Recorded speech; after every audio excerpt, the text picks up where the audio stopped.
Hello and welcome back. My name is Dr. Christopher Gennari, and this is Great Big History Podcast. And in this episode, we do something different. We kind of peer into the future, into the great question of China as a superpower. Is it going to be a glorious future? Or one of trauma and violence? So we have to start with our first question. Is China a superpower? And that may seem like a dumb question, but it's actually, well, not. It's actually one of the great questions of political science now. If you read your Foreign Policy magazine or Foreign Affairs, there's no doubt that China is rich. But is it a superpower?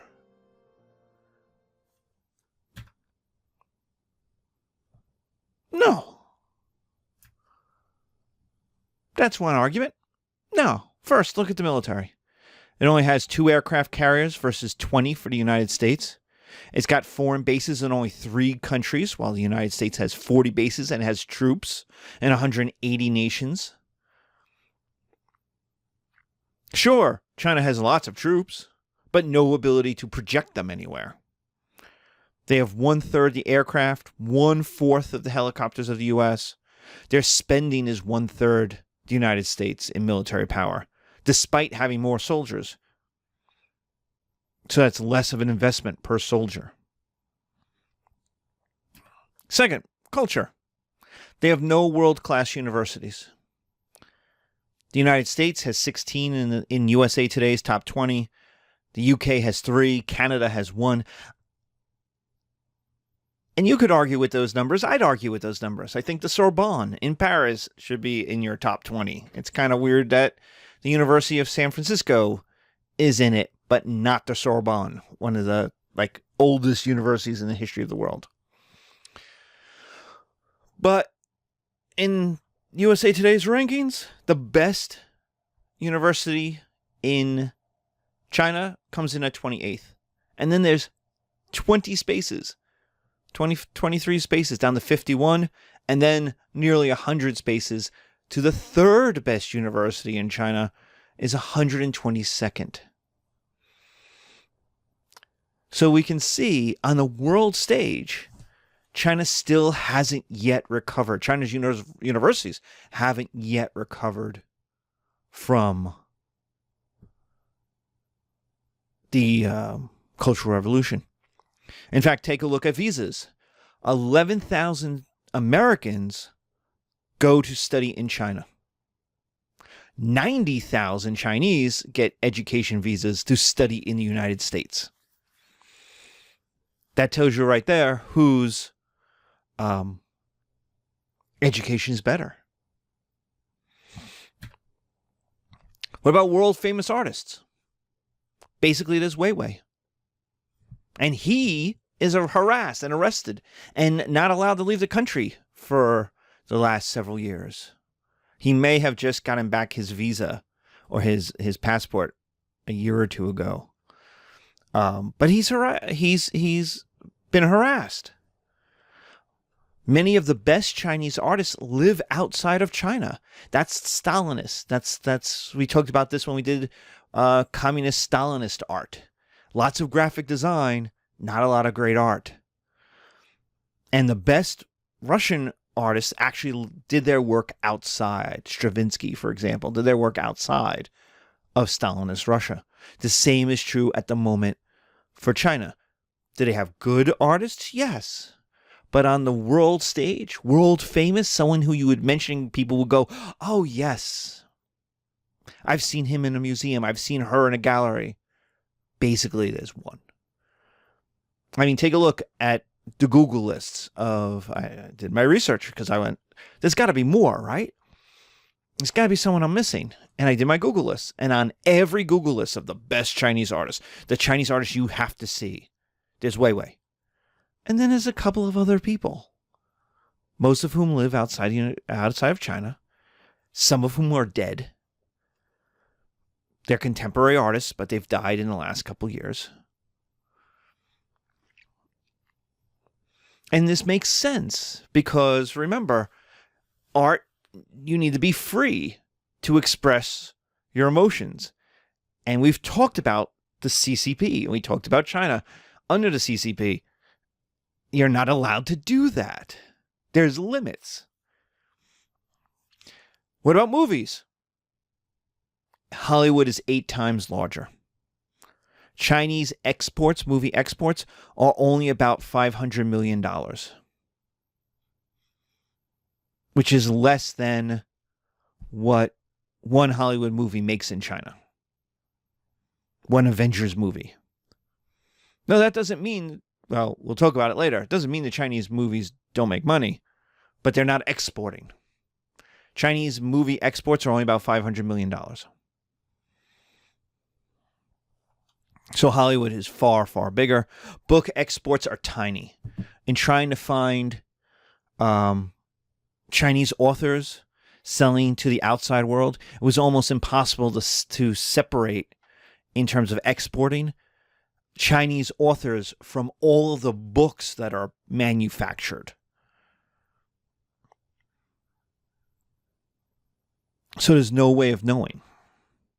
But it's tiny compared to the English and French world in terms of book exports. You know, Chinese authors being sold to a wider audience. Even in translation, it's relatively teeny. What about economics? Certainly in economics, China is a superpower, right? We've been talking about China for 20, 30 years. You know, I've been hearing about how China is eating America's lunch for 20 years. Is it? Yeah, my cheap headphones are made in China. Yeah. My iPhone is made in China. Though even in the box it says designed in California. It's just assembled in China, which is the cheapest part. China isn't even a car exporting country. Even Thailand is bigger. Turkey is bigger. My Sweden is bigger. And Sweden basically has, like, Volvo. It makes Saabs too, and especially their Saab trucks. But even Sweden is bigger than China. Sweden has 10 million people in it. There are few Chinese international companies. Chinese companies on the New York Stock Exchange are equal to $2 trillion in value, which sounds good, except that's about what one American company, Apple, is worth.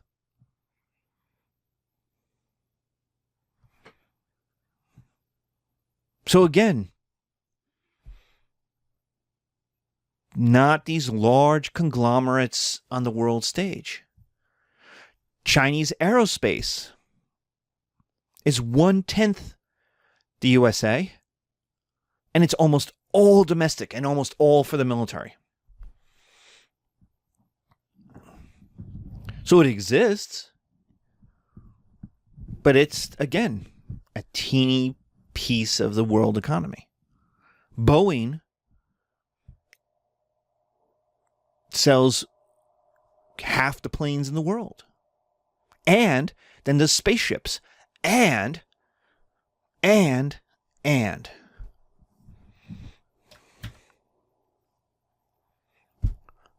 there's the bad parts of the economics. Okay, sure, they're making a lot of stuff, but pollution is among the worst in the world. It's like the London fog of the 1950s. Now, London fog is famous. You see, if you take a look at photographs, black and white photographs of London from Dickens. Dickens talks about it, how you can't see. It's pea soup, right? You can't see your hand in front of your face, that kind of thing. Well into the 50s. Well, here's the thing. London doesn't get fog. London shouldn't have any fog. London fog is not fog. It's pollution from all the coal. Because the factories, plus people for heating, burned all of this coal. That actually, I think it's the 1950s, was so bad it actually created pockets where there was no oxygen, where people suffocated. It created dead zones in London. I think it's called the Great Smokeout. And China's in that area. Beijing has some of the worst air in the world. Right up there with New Delhi. So you may go, well, what does that matter? Well, it played a huge role in Eastern Europe and the Soviet Union. When they collapsed, they found all of this stuff was polluted, which had negative effects on people, where you could live, house values, life expectancy, everything, health of your population. That's sure, the Soviet Union and Eastern Europe were producing stuff, but they were also poisoning their own people. There's huge debts. This is the China debt bomb that those who are, I don't want to say anti-China, but anti-China as a superpower are always like, all right. I know China's got money, but you guys have got to look at their debts. And this is the debts that we can figure out. Like, there's obviously debts underneath this because the CCP isn't transparent. Total debt for China is 310% of its gross domestic product. That's household debt, that's financial debt, that's government debt. It's 327 in the United States, but remember, the United States is 40% larger.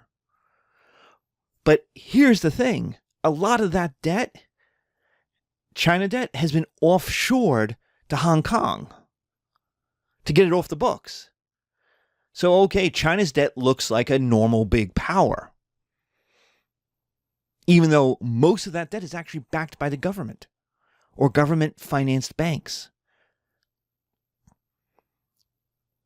So if there's ever a mortgage crisis like the United States, see, in 2007, when we had the mortgage explosion, it hurt the economy. It hurt the world economy. People lost their homes. People lost their jobs. But the government was fine.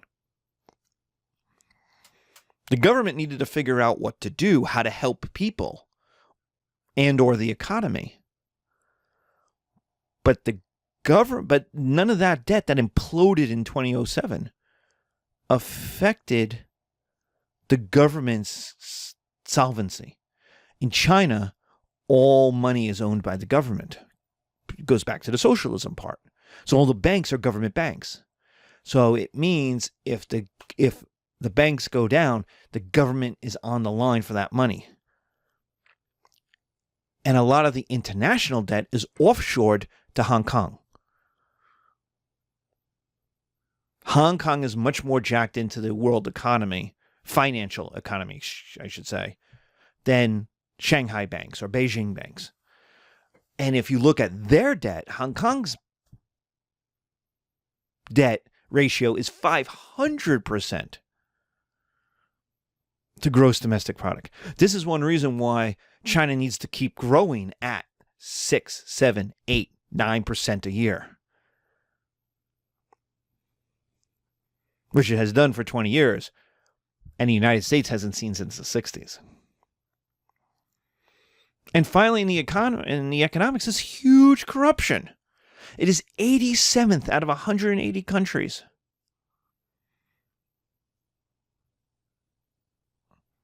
It's the worst for a large economy. Now, technically, Russia's worse, and Russia's a big, important country, but Russia's economy is much smaller. Russia's economy is equal to one American state.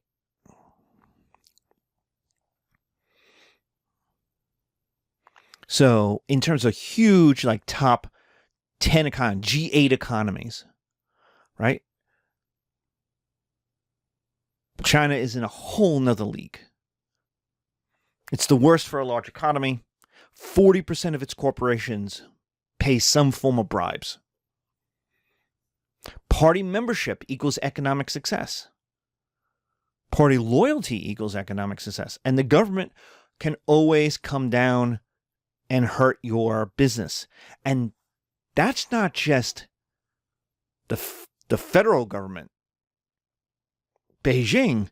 It's also the local guys who you have to pay off, the local party officials who you have to bribe, because they can mess up your factory. They can arrest your workers. They can investigate your managers. Internet and publishing is all censored, which means the data that corporations put out is unreliable. I know when I check the stock market, I know when I look at the quarterly reports from Apple, that those numbers are right. I know that.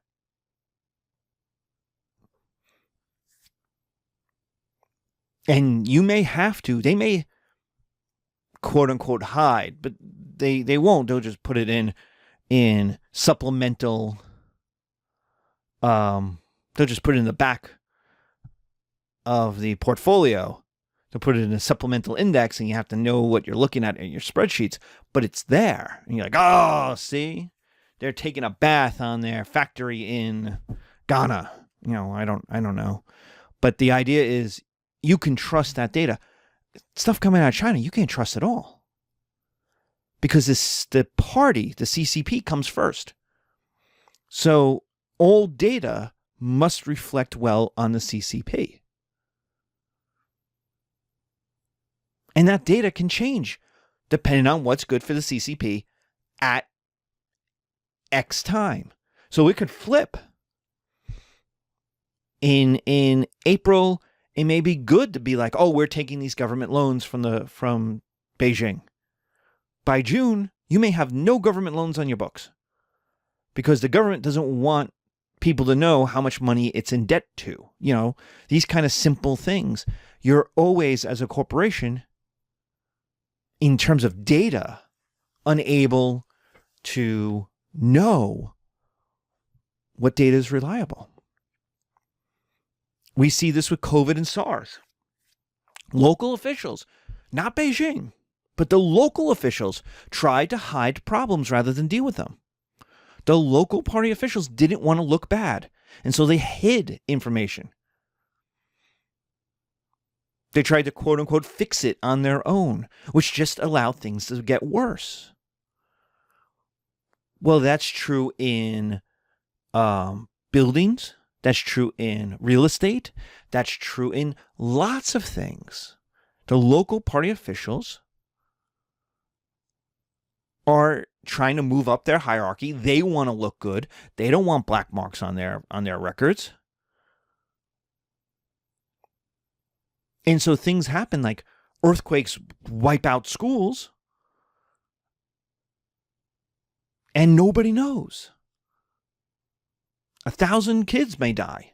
This has happened. This is one of the reasons why Weiwei, the artist, got in trouble. Because he took on local officials' corruption when an earthquake destroyed a whole lot of schools in one of the rural areas. Killed lots of kids.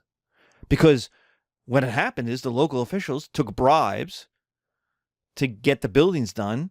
Everyone got paid, which left less money for the buildings. The buildings were built cheap, which was fine as long as nothing bad happened. And then an earthquake came. So that's not a superpower. That kind of corruption, those kind of debts, that kind of pollution. And then we talk about soft power. Now, soft power is not military power. It's not spies. It's not. Soft power is culture. It's people's it's charisma. It's people's attitudes towards you. Soft power is the ability to get other people to like you. What do you think of when you think of them? That's soft power. The French are snooty, but have great food and awesome museums. And you got to go see Paris, right? Got to go see the castles. The British have that stiff upper lip. But good football, and London is a cultural world city. Right? Ireland is green and has happy people.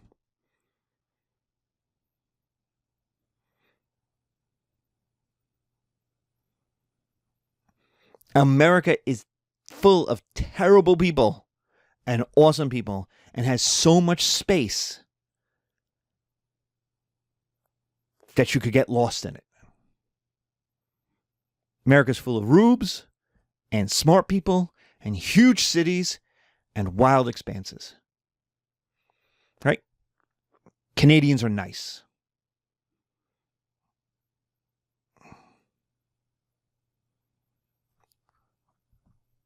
Right? The Japanese are hardworking and diligent. Where does this come from? Where do these stereotypes come from? Right? Swiss make precise instruments. Precision. A Swiss watch is a well-made watch. Right? Italian clothing is awesome. But the Italians are, hey, ciao. Hey, have a cappuccino. Right? Where do you get these ideas? And that's soft power. It's the culture, it's the movies, it's the books, it's the art, it's the cities, it's the tourism, it's all of those things. American soft power has taken a hit with Donald Trump. Like him or not, the world doesn't like him. And so part of the world opinion is, what is going on in America that it would elect a guy like that to lead? You know? That's soft power. You rise and fall on other people's opinions of you.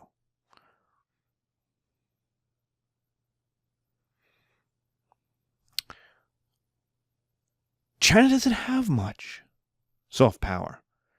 And the superpower needs it. And China doesn't have it yet. No one likes China, except for maybe North Korea. China as a country, not Chinese people as individuals. I know several Chinese people as individuals, and I like them all. They're all very nice people.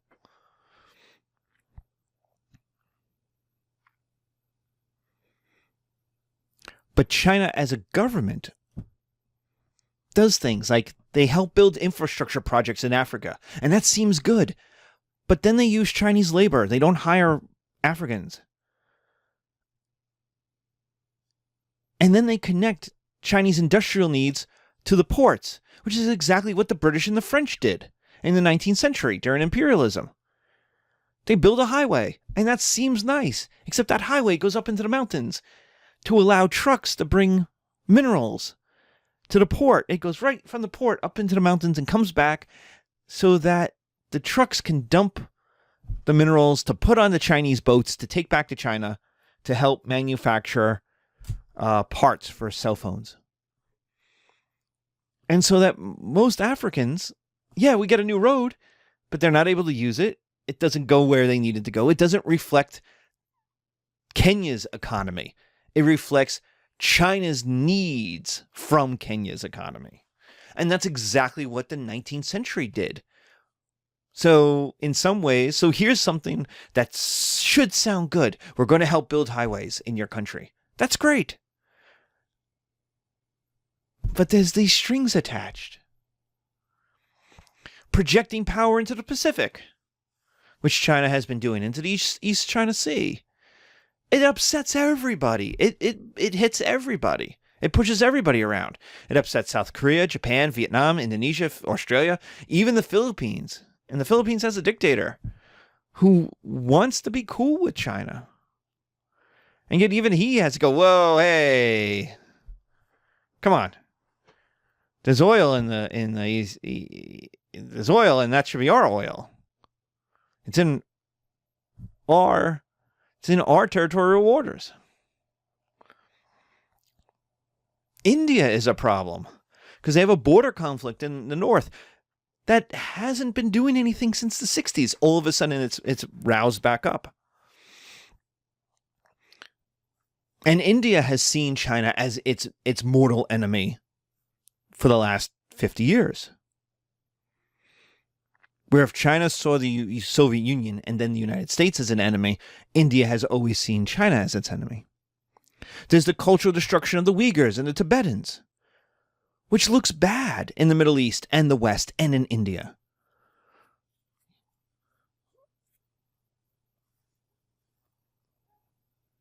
And China has their Twitter posses out there to make sure that if you ever mention the Uyghurs, you get yelled at by about 400 your posts. Get yelled at by a bunch of Chinese bots.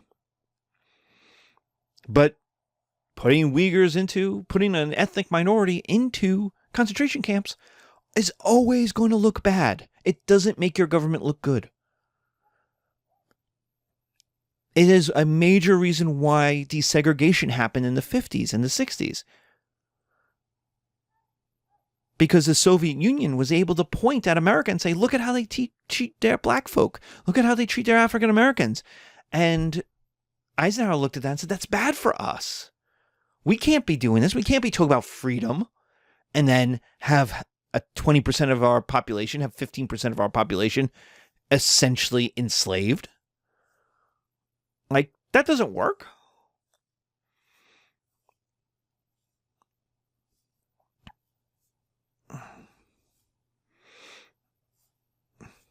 Taiwan harassment looks bad. Every time Taiwan has an election, China shoots missiles over Taiwan to remind them, we can hit you. Even if we can't invade you, we can still hit you with a lot of missiles. Every time they have an election, there's always a problem from mainland China. Hong Kong oppression. I started the video with the umbrellas. Because there was so much tear gas being thrown at the protesters that what they do is start using umbrellas to protect themselves from it.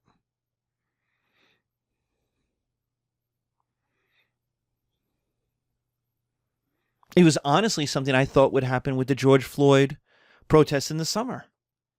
I was looking at the American protests and waiting for them to take on kind of the professionalism of the Hong Kong protesters. And it never really happened, except maybe in Portland and Seattle. Seattle they took out the umbrellas. But not in the East. It's interesting. In the West, they did use the umbrellas to protect them from tear gas. There wasn't as much tear gas, to be fair. You know, the tear gas being used against white people in America meets opposition pretty quickly. White people don't like being tear gassed, and America is a nice racist country, and so white people don't like other white people being tear gassed. And finally, no one believes the CCP or Xi.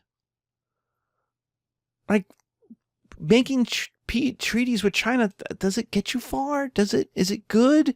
Can you rely on it? This is a hit the United States has taken under Trump when he's pulled the United States out of several treaties. So, you know, we're not doing both sides here. We're still talking about China, but no one believes the CCP. No one. No one trusts it. No one believes it. And Xi is making himself into a new Mao, a dictator.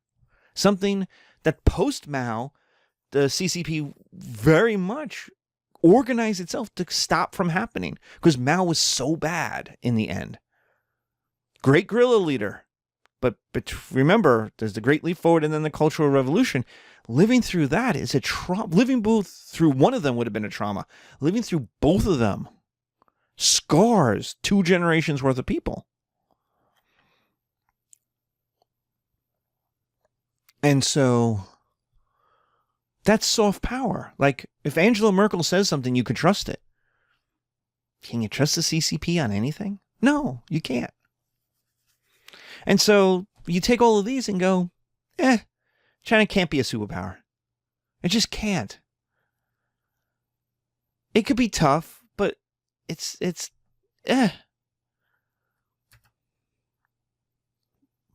But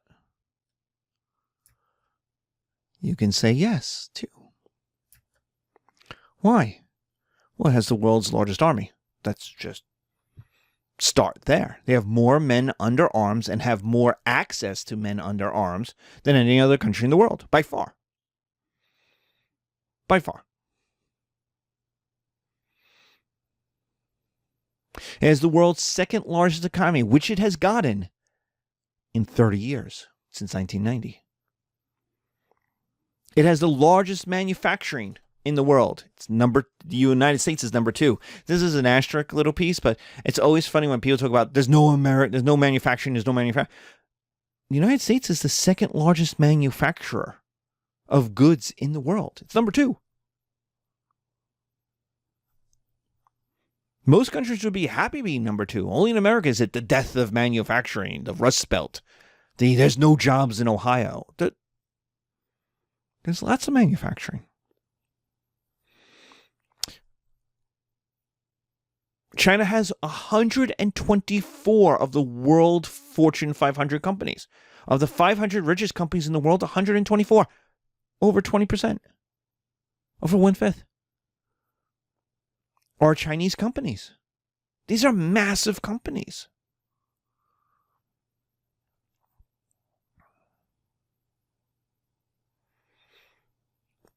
With huge revenues. Employing lots of people. China has relationships in Africa where almost nobody else is competing.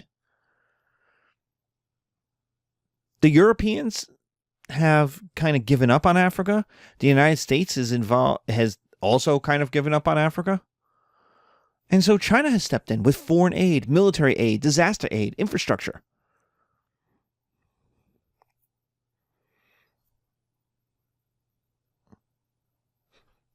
Fourth, it's one of the world's great civilizations. It's 5,000 years old and has that tradition to pull on for itself. It has always been important. In this, it ranks with Egypt, Gaul and France.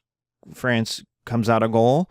India, northern India especially, the Indus, which is Pakistan today, but the Indus and Ganges river valleys, Persia and Mesopotamia, and Niger, West Africa, the Niger River. There's always been an important civilization there. Always. For as long as there's history in China. That's not nothing. That's a huge ability to pull on. Americans are only 250 years old. I mean, we can go back 400 years. The 1619 Project does that and says, look, America really starts. American civilization starts when the first slaves arrive. It's the creation of what is quintessentially America. Is capitalism and slavery. Well, that's 400 years. China's 5,000 years.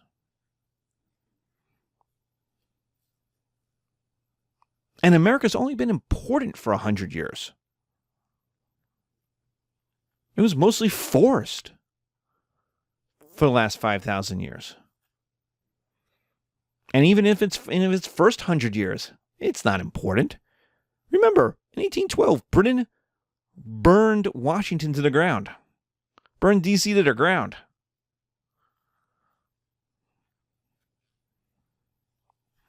So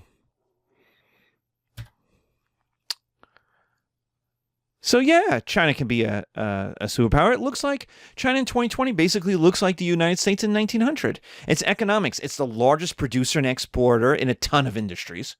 Steel, cement, concrete. You go down, especially infrastructure stuff.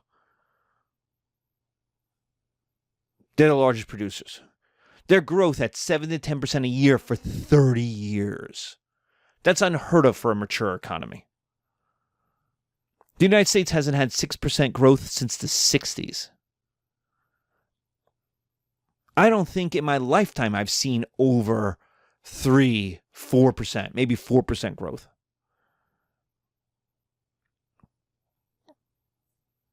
Certainly in my adulthood, I haven't seen 4% growth. China keeps doing it. It has the largest population in the world. So it has more workers, more productivity, more potential than anywhere else in the world. China should be the largest economy in the world.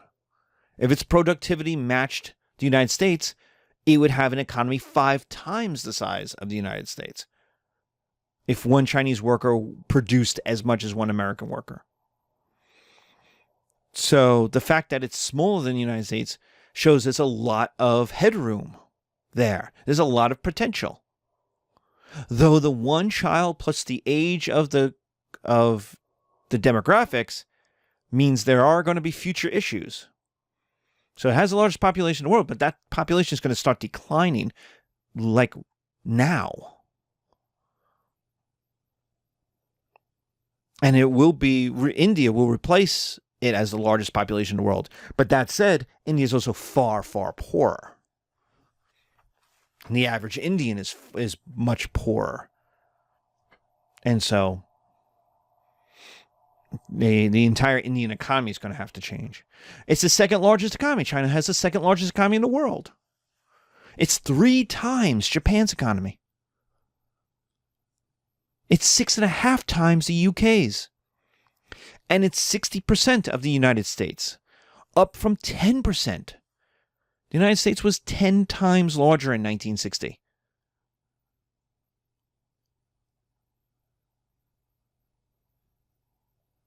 Now it's not even double the size.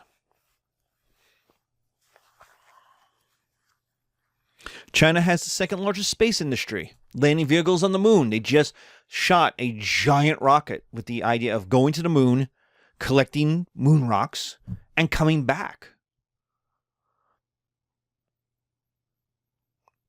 The idea of that is to show that your rockets are good, your technology is good, but also that you could land a man on it. If you could get your rocket to land on the moon and then get away from the moon's gravity and come back, you could put a man on it. So China's looking towards being the second country in the world to put a man on the moon and be the first to put a man on the moon since 1976. In terms of cyber war, you want to say, oh, they have this large army, but it's not as good as the Americans. Okay, but their cyber warfare is the second best in the world after Russia. There's a reason why if you ever say anything on Twitter negative about the CCP or China, especially if it's about the Uyghurs, you will get 400 comments about how you're a terrible person, the United States is a terrible place, and you're a whole bunch of fucking hypocrites. Your mentions will get drowned. That's part of the cyber war. Now, that hurts soft power because it doesn't make people who are commenting very happy with China because they see the bots and they see that you can see through this. You know? But in terms of offensive potential,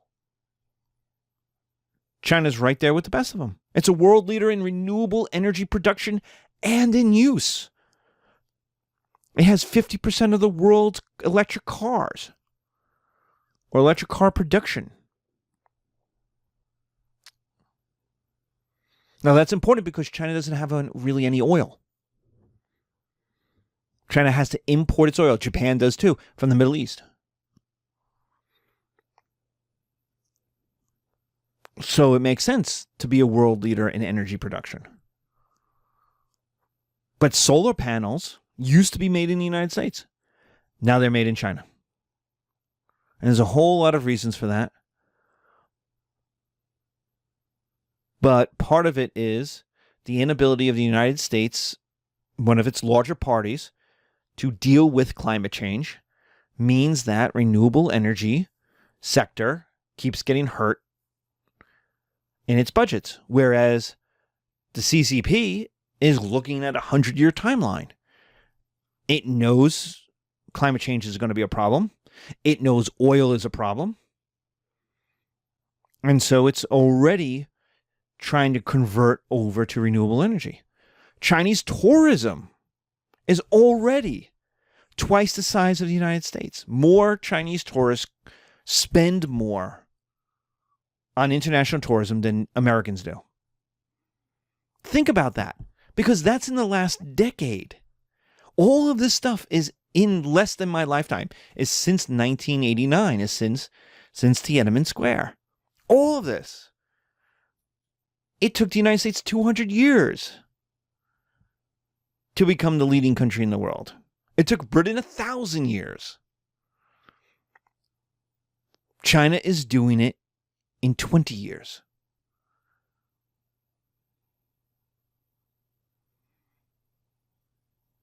So, and without the massive immigration the United States needed. So, there's a lot of headroom. So you have two arguments that China is doing things on a scale that we haven't seen in a long time, and there's no reason why it won't continue. And you've got the other side, the no's, that say the structural problems inside China can't be overcome. The CCP is too corrupt. The economy is too tied to low productivity manufacturing.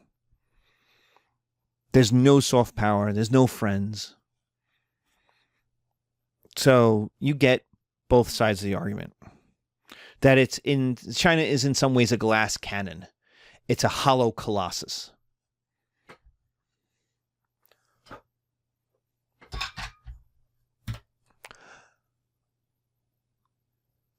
Is this a problem? Is China's wealth a problem for the world? And you could go yes or no. And the answer to that question really depends on your political philosophy. And there's basically three major schools. There's the China Mirage, there's the Athens Rome, and there's the Thucydides Trap. There's actually a book that just came out a year or two ago called The Thucydides Trap about China. And the idea is the Athens-Sparta relationship. So let's start with the most straightforward, the China Mirage. The China Mirage says China really isn't a superpower. These are the people who are, China's not a superpower, and it's not going to be a problem because in the end, it's fake. All the numbers are kind of fake. The CCP runs things, it represses its unions, it suppresses its currency value, it chooses winners and losers, it vastly overspends on inefficient productivity, which is what communism does. Soviet Union did it too. And there's lots of corruption and fat. Yes, can China mobilize massive numbers of people to do something? Yes. Every time you see a COVID testing, it is 1 million people work on testing, and they test 20 million people in 3 days. And you go, the West can't do that. It's true. You see these numbers and they blow your mind.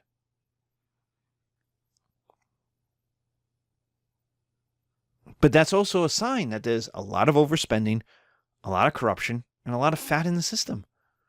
That you could think about that. You get 1 million people to suddenly do a job. What were they doing before?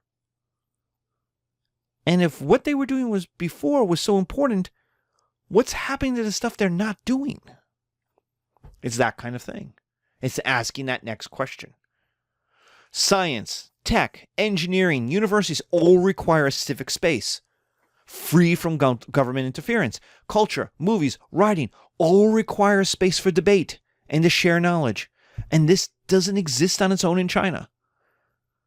You cannot have a scientific journal in China. There are scientific journals in China, but here's the thing.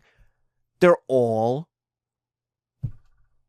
monitored by the CCP. The Soviet Union did the exact same thing.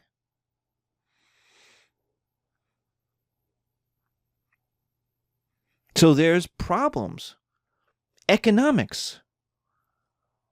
How do you tell How do you promote economic theory that goes against how the CCP wants to run things? There's your problem. It won't get published. And so there's not the space for science and technology and engineering and universities, for culture, movies, for writing, to develop. They are mustard seeds thrown on a hard ground. There's no purchase.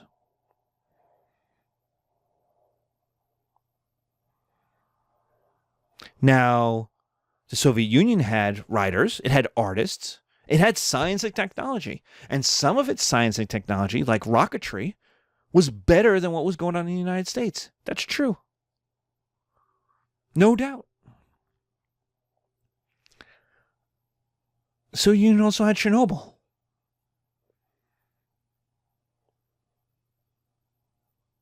It had a political system incapable of admitting there were problems, even in its science and technology. The United States put a man on the moon first, even though the Soviet Union was way ahead on its rocketry. Put Yuri Gagarin into space first, put a man into space first, put a rocket into space first, put a satellite into space. Yeah, China exports a lot and makes a lot of money, but most of it is from Western company products. Like, all right, China exports 100 million iPhones. It didn't invent the iPhone. It doesn't develop the iPhone. It just manufactures the iPhone. And so it gets the credit for making the iPhone in international spreadsheets. But that's an Apple product. It's an American product. And the workers are making a couple of dollars an hour. Meanwhile, the designers at Apple are making $150,000 a year. So that China's still a low-wage manufacturer. It's big, but when wages rise, companies will leave.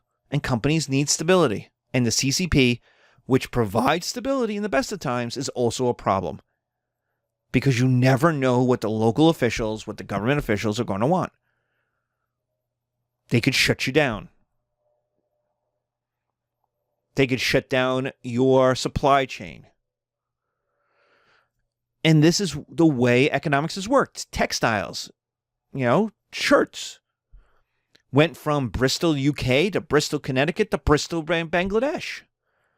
That companies are always looking for low-wage manufacturing labor. They will continue. There's a reason why the upper Midwest is the upper Midwest. It hasn't had a manufacturing resurgence. It has a lot of blue-collar jobs. It's got a lot of manufacturing still. But it's not 1960. It's not going to be 1965 again. Because manufacturing has moved either to the southern United States or to Mexico or to other countries. And so that will happen to China. It's only a matter of time. Again, this is the China Mirage argument, that China really isn't going to be a superpower. The CCP is stealing intellectual property. And that was fine in the beginning, but are companies going to allow it to continue now that China is competing with them? Like I gave an example in an earlier lecture, which was my LeMay pens, Lamy, they're German pens. Like, is LeMay really, it was worthwhile to allow a Chinese company to steal its intellectual property, in exchange for the cheap labor and the access to the Chinese market. But is that going to continue when they can make a $30 pen for $5 and then crowd you out in your own market, stealing your technology that makes a pen look just like your pen? I mean, why would you put up with that? Why would you let that happen?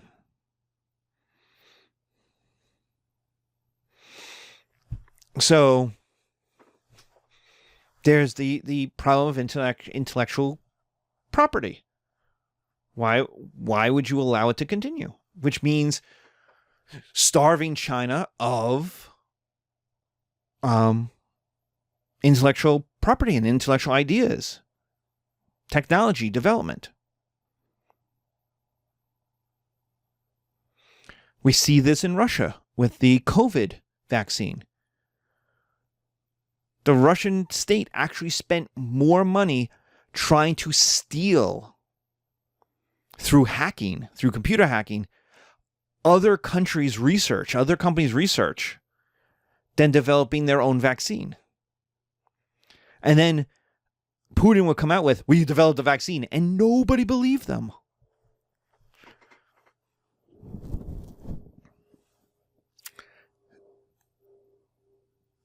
What makes China different from that? China's military power is impressive, yeah, but it's useless. China is already its largest historical size. Where can it go? Is it going to invade the forests of Siberia? Okay, why? What about South Korea? Well, you can, I guess, but then you own the Korean Peninsula, and that's obviously going to cause problems with the United States. Can you invade Japan? What about Vietnam? You've lost in Vietnam twice in the last 200 years. What about going west and being like the Tang and invading the Middle East? Like, these are so far away. And why would you want to? So you have a military power that's defensive, but no one wants to invade you, and there's nowhere really to invade. You know, why would you could suck up Mongolia, I suppose, but why would you want to then own 3 million Mongolians when you could just buy their minerals? When you could just make trade alliances, Chinese companies go in, they take the copper out of the earth, you pay a fee, and it doesn't cause any of the problems that imperialism would cause. I mean, because why would you invade Kazakhstan or Kyrgyzstan, the Central Asian provinces that used to be part of maybe Tang, but were part of the 19th century Russian Empire? Like, why? When what you could do is build roads through there, build infrastructure that helps bring their mineral wealth into China and your trade goods to those countries. These are countries that need money and need infrastructure. So you build it, like in Africa. You get goodwill, remember our soft power, and you don't have to own it. So you have a military that you can't use anywhere. So no, China's not going to be a superpower, and it's not dangerous. That China will be an important, wealthy country, but its dictatorship will make it look like the 1960s USSR. A big military, strong manufacturing base, important technology, but not a lot of legs. Like, we're at the height of China, and the China Mirage says, as Chinese population declines, as it gets older, as rigor mortis sets into the Communist Party, as a lack of reform happens to the CCP, China will decline. It's too big to not be important, but it's not going to run the world. The second school is the Athens-Rome school. Now, this is also the Anglo-American school, that China will replace the U.S. as the largest economy, but it will be a peaceful and beneficial transfer. That Rome took over the world, but Athens, culturally superior, basically taught Rome how to run the world. This is the example for the 1920s into the 1940s. The USA replaced the UK as the world's largest economy. In fact, you can make the argument that Germany had replaced the UK first, but the idea was, it's Churchill's quote, "We'll teach the USA how to run the world. We will be Athens to the Americans' Rome. They have the military power. We have the cultural sophistication. We'll show them how to run the world." And so the idea is the world doesn't go through a World War II style as one nation replaces another. That instead, it's not Napoleon. That instead it's this peaceful transfer and continuation of culture. So we get the Greco-Roman world, right? We get the Anglo-American world. That's how it's seen. It's not a sharp break. Why would this happen? Well, China and the USA are the two largest trading partners in the world. And that relationship equals no war. Countries that trade with each other, especially on the size of America and China, don't go to war very often, if ever. China's domestic market will eventually force globalization on the CCP, just as it has happened in the UK, in the USA, and in South Korea.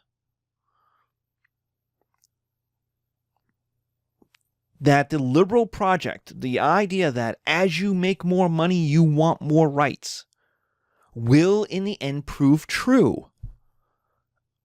That was the idea of letting China into the WTO. So there's the argument that that didn't work. It's actually made the CCP stronger and more dictatorial. But in the long run, once you don't have a generation that remembers the poverty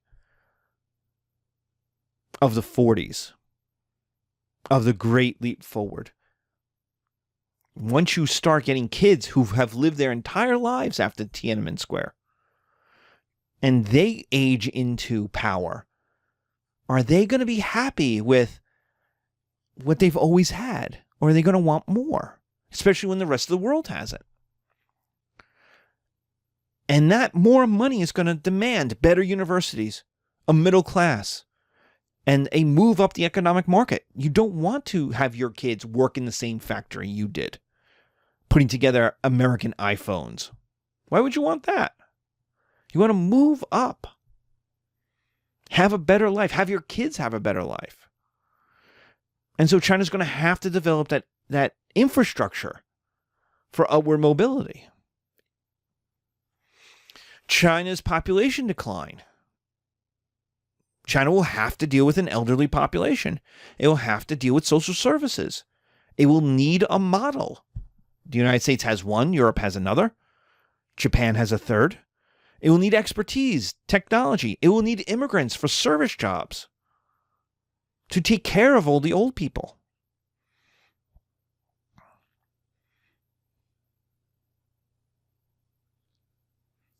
Its military power is useless. No one wants to invade China.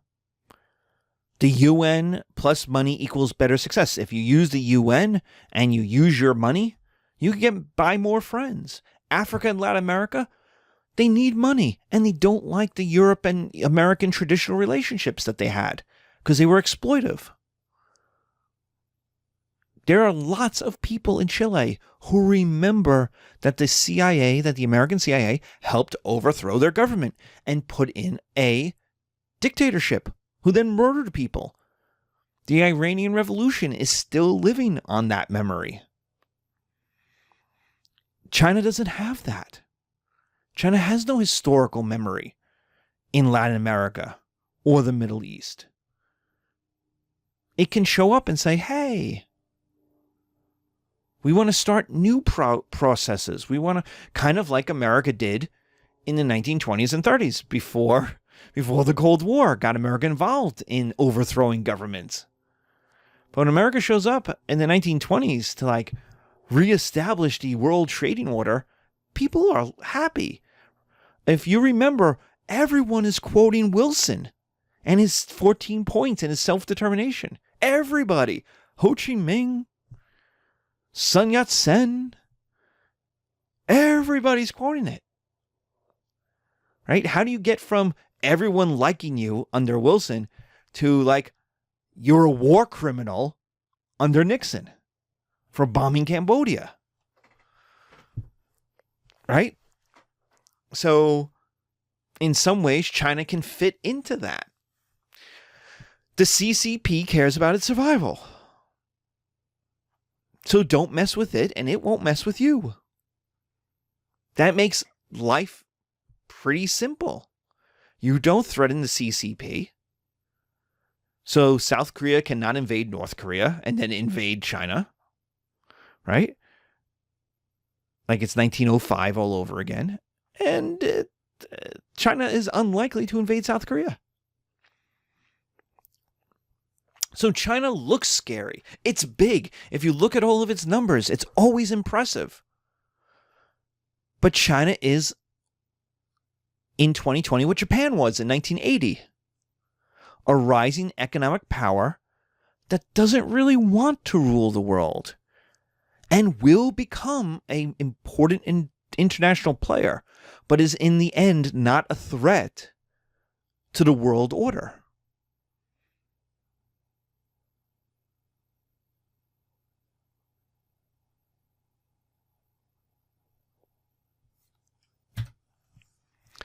I mean, look, China has 2 Disneylands. No country that has a Disneyland has ever fought another country with a Disneyland. They have one in Shanghai. They have one in Hong Kong. That shows a love of American culture, an openness to American culture. We have a little Chinese girls flying on Dumbo, and we have Mystic Manor, which is the Haunted Mansion, but they don't have ghosts. Mystic Manor has no ghosts. Why? Because it's a change of an American icon to understanding the traditional Chinese culture. You know, whether it's Confucianism, whether it is the Buddhism, whether it is more traditional philosophies, the idea is you have ancestor worship. The ancestors are good ghosts, good spirits. You want to make them happy. Nobody wants to take a ride with lots of angry ghosts like they do in America or in France. Like the idea of a scary ghost, no, there's not. And so there are no ghosts in Mystic Manor. And this shows this interaction, this fluidity between cultures in the United States and in China.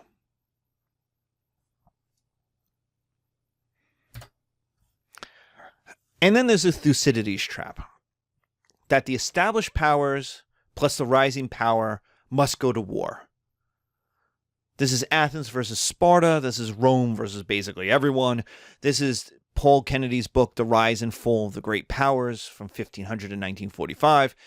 It's called the Thucydides trap because it's taken from the history of the Peloponnesian War by Thucydides, who talked about that the war between Athens and Sparta was inevitable because the rise of Athens threatened the established power of Sparta. And Sparta couldn't accept being replaced. And so you'll see books about this. This is the one that has this is the one that is Fallout. If you're a video game player, Fallout 3, Fallout 4, is the idea that China and America will go to war and will nuke each other and some terrible things will happen. And it's a very 19th century way of thinking about power politics. It's a pre-nuclear kind of way of thinking about politics. And that doesn't mean it's wrong. It just means it's more traditional. It's the way a lot of, hell, even probably my world civ is taught a little bit. It's that China needs resources. Other countries have them. The ocean has them. And China will need to take them. That China will need to do things to maintain its wealth. It has to grow at 7, 8, 9, 10% a year to keep people happy. And so if it needs oil in the East China Sea, it will take it, whether or not it's in the Philippines' territorial waters. It will take food. It will take fish out of African waters, whether or not other countries are happy about it. Its size equals its success. Its money equals success. China is the elephant in every conversation. This is basically how President Trump considered China. China is the elephant in the room, and we might as well deal with it.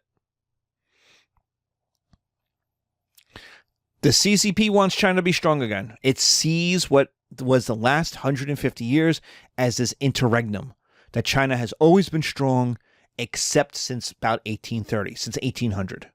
That 1800 to 1989 to 1990 or 1980 is a weak China that's a humiliation. And so the idea is China needs to be strong again. It needs to be the leading state in Asia.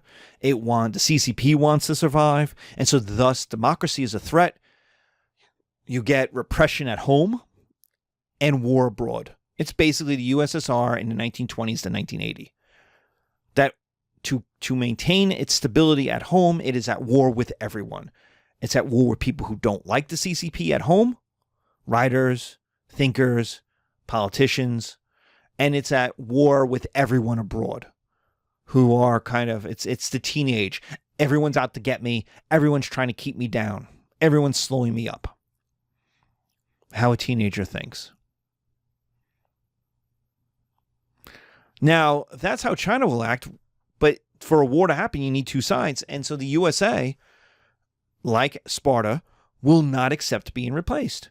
Pacific countries will beg for defense, and that will lead to war, like the Peloponnesian War did. Sparta didn't really want to fight. This is the part about the Thucydides trap that is the part that I have a hard time, and there's plenty of people who don't like the concept of the Thucydides trap. But Sparta didn't want to fight Athens. They shouldn't have gone to war. The Peloponnesian War is one of the dumber wars in history, because it didn't really have to happen. Sparta and Athens were not directly competing. Sparta had its own little place in the Peloponnese and in Western Greece. And Athens had this naval thing going in the Aegean. They did not directly compete with each other.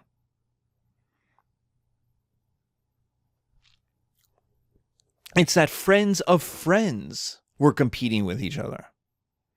And so what will bring it in? It will bring in, China stealing oil from the Philippines. And that will start a war. Rather than China invading Taiwan and the United States having to step in to help. That type of thing. But it's also the U.S. is too dependent on China for China not to attack it economically or fiscally. The two cannot. The USA depends so much on Chinese exports. Everything with COVID, we found out it was masks, right? Gloves and masks. So the idea was China can always apply pressure economically or fiscally. China buys a whole lot of American debt.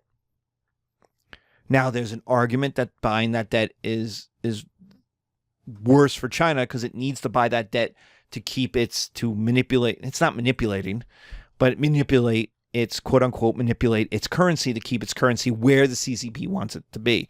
The CCP does not want the Chinese currency to float freely.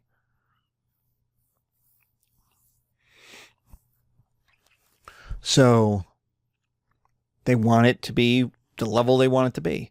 And so there's always this ability for China to poke, to strike out at the USA. The USA is too dependent for it not to be an easy lever. Look at what happened. Look at exactly what happened. President Trump put a tariff on Chinese steel. The accusation from American steel companies is China is dumping steel under the price of production. It's subsidizing those prices by using the government to do it, and thus trying to drive American companies out of business. So to offset that, President Trump and his Treasury Department put a tariff on Chinese steel. Okay. Now we have mechanisms in the WTO to deal with this, but this is what he did. What did China do? Stop buying soybeans from Midwestern states. States that President Trump is dependent on for re-election.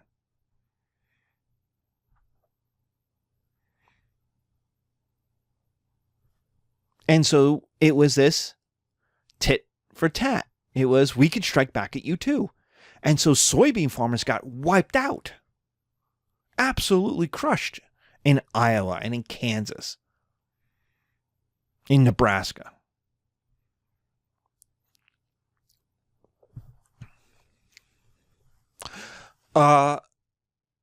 So there's always this conflict boiling underneath the surface is the idea. And then there's the obvious stuff. The CCP/China wants Taiwan back. There's the one China policy, the one China rule. Taiwan and mainland China both agree that they are a united country. They just have to figure out how to reunite. But the idea is domestic politics will eventually demand it. Eventually, you'll get a leader who says, I will be the one to get Taiwan back. It's too good of a plum for you to go down in history. If you could reunite China, you'll get to go down in history as the guy who reunited China. Even Mao couldn't do that. And so nationalism, the idea that China is the greatest country in the whole wide world, plus militarism, China is strong and should show it, will equal war. That sooner or later, the CCP will need a military victory in order to secure its power. Otherwise, it will have to change into a democracy. So it's kind of like sooner or later, there will be war because the domestic politics in China will demand it. You can't keep telling people China is great, China is great, China is great. And then every time the United States sells weapons to Taiwan, you say, well, that's okay. That doesn't say you're the greatest country in the whole wide world. That says the United States is better than you. And so eventually someone will come along as a leader and the domestic politics will demand it. And you get 2 + 2 = an invasion of Taiwan. And so, yes, the Thucydides trap argument is, yes, this is a problem. That China is going to be a great power and it's going to cause war. That China is basically Germany in 1870 to 1939. Its rise impacts too many other countries. This is what was known as the German question. When Germany was disunited in the middle of Europe, nobody cared. It was weak. It was where French and Russian armies fought each other. You went to Germany, had a battle because you didn't want to fight a battle on your own territory. The Swedes fight most of the 30 Years' War in Germany. But once Germany reunited in 1870, now there's the German question. What do we do? It's big, it's powerful, it's in the middle of Europe, it impacts everything. So there was what's called the German question. Every international issue dealt with the German question. Well, now everything in the Pacific is the China question. What do we do about China? It's too big and powerful to ignore, and it bumps into too many people to not cause problems, whether it means to or not. It doesn't have friends, it feels surrounded, and its money equals military power, just like Germany. And it has nukes, which is a giant problem in the Western Pacific.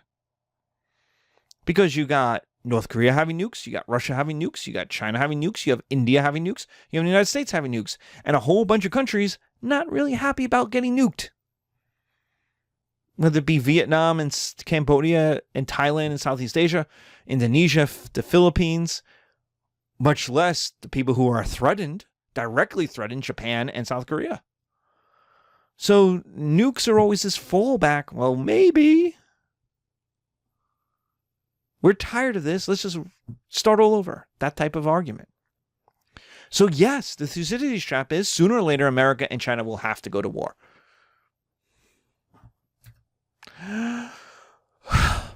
But what to remember? The first is China has always been strong. Ever since the Yellow and the Yangtze rivers were settled, China has been a major civilization in the world. 2020 is just a return to form after a 200-year error. That's a way of thinking about it. China has always been strong. For 200 years, it's been weak. The world got used to a weak China. But we've talked in this class, whether it's the Qing or the Ming or the Yuan, there's a strong China. It might be big, it might be small, but it's always strong. Its population equals a large economy. I mean, it's got 1.5 billion people in it, making stuff, doing stuff, thinking things, producing things. Its wealth equals a culture that will always be significant. China is 5 times the population of the United States, 12 times the population of Japan. So why is it only 60% of the USA's economy and only 4 times the size of Japan's economy? Naturally, evolution would say it should be much bigger. It should be more powerful. Its simple size says it should be. China's political culture has always been imperial and singular. There is no democracy in China. There never has been. Democracy has no history there. But, and we've talked about this time and again, local governments, civilian government, educated leadership has a very long history in China. Extremely long. And so the CCP's kind of domination of local government is 50 years of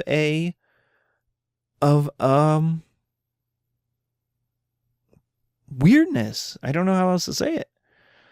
It's an anomaly. That's what I mean. China has ethnic and racial and cultural crises to deal with, like many countries, like the United States does. It is an empire in an age without empires. The concept of self-determination, that every ethnicity should have its own government, means we would end up with the breakup of China back to its Ming size. Still large, but a mostly Han country. But it would also lose all of those external parts, the Manchuria, the Tibet, the Xinjiang, that have been a part of the country since the Qing, and at sometimes since the Tang. That breakup, dealing with ethnic and racial and cultural tensions and crises, could be peaceful, the way the UK deals with it, where Scotland has its own parliament, Wales has its own parliament, or not. How Bosnia and Yugoslavia or India, when they fell apart, when they broke up, equaled war. This subcontinent, the Indian subcontinent, Pakistan, Bangladesh, and India have fought several wars against each other since breaking up. They used to be united, but their ethnic and racial and cultural crises have led to continuous wars. Or it may never happen. Spain and Canada, where the country doesn't break up. This is obviously what the CCP is going for by trying to exterminate or suppress cultures in Tibet, cultures in Xinjiang, of the Uyghurs, cultures of other minorities. That's kind of what Stalin did with a Russification of Central Asia. Those cultures still, it caused a lot of problems. It caused a lot of heartache. A lot of people got hurt, but also those cultures did still survive. Fourth is Chinese naval wars end badly. For all the talk that we can have about the Ming and Zheng He, Chinese naval wars don't go well. And as they build up their forces, Japan, South Korea, Vietnam, and the Philippines will also build up their forces to augment the USA. And that's money that could go elsewhere. For everybody. Everybody needs it. And while China is big, it's not bigger than the USA plus South Korea, plus Japan, plus the Philippines, plus Vietnam. It doesn't have friends. Now, sure, fascism is having a moment. You can make an argument it's happening in the United States. It's happened in Britain. It did happen in Hungary and Poland, and there's a dictatorship going on in Turkey. And so fascism, nationalist, militarist, fascist, racism is having a moment. And China needs friends, and it has money. But how is making an alliance with Hungary going to change its world position? Hungary's in the EU. Hungary's a Euro country, I think. I'd have to check, but Hungary is a couple million people. Poland is a good-sized European country. Yeah, but how does that help China? Right? How does North Korea help China?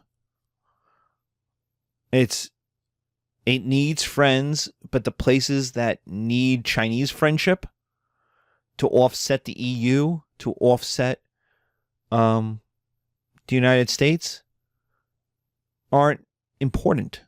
Sorry, but they're just on the world stages. They're not. The one that is Russia, and Russia doesn't like China. They're competing out there in Siberia. They're competing. Putin doesn't want to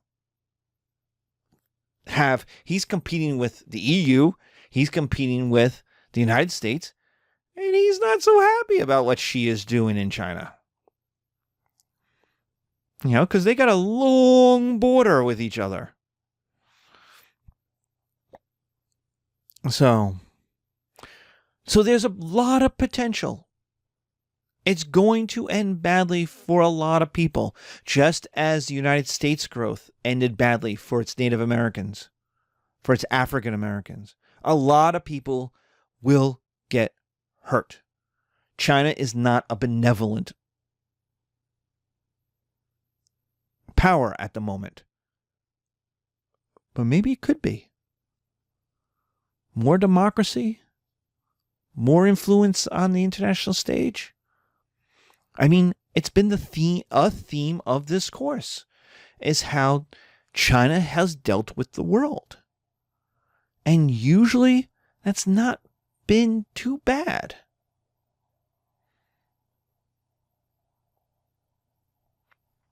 And so this is a weird lecture, and I know it's a long lecture, and I know there's a lot of words and not a lot of pictures. But this is also one where we're like, we don't know what's going to happen. It's weird for a historian to be doing a what if.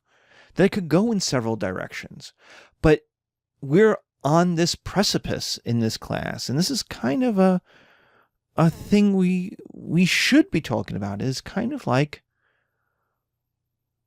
you know, what will China be like in our lifetimes in the next 50 to 75 years? Will it be a good power? Restrained, like the United States was? Will it be a violent power, kind of like the United States was? Will it implode, like the Soviet Union did? We don't know. There's possibilities. We don't know. And that's kind of a crazy thing to think about, but that's where we are. We're on this precipice, staring out into the future, going, it can go a lot of different ways. So I hope the future ends well for you all. I hope it does. I've played Fallout 2 and Fallout 3 and Fallout 4, and I don't want to live in I survived one nuclear hellscape of the Cold War. I don't want to find another one. I don't want to walk into that one. So, be safe, take care, be careful out there, and good luck.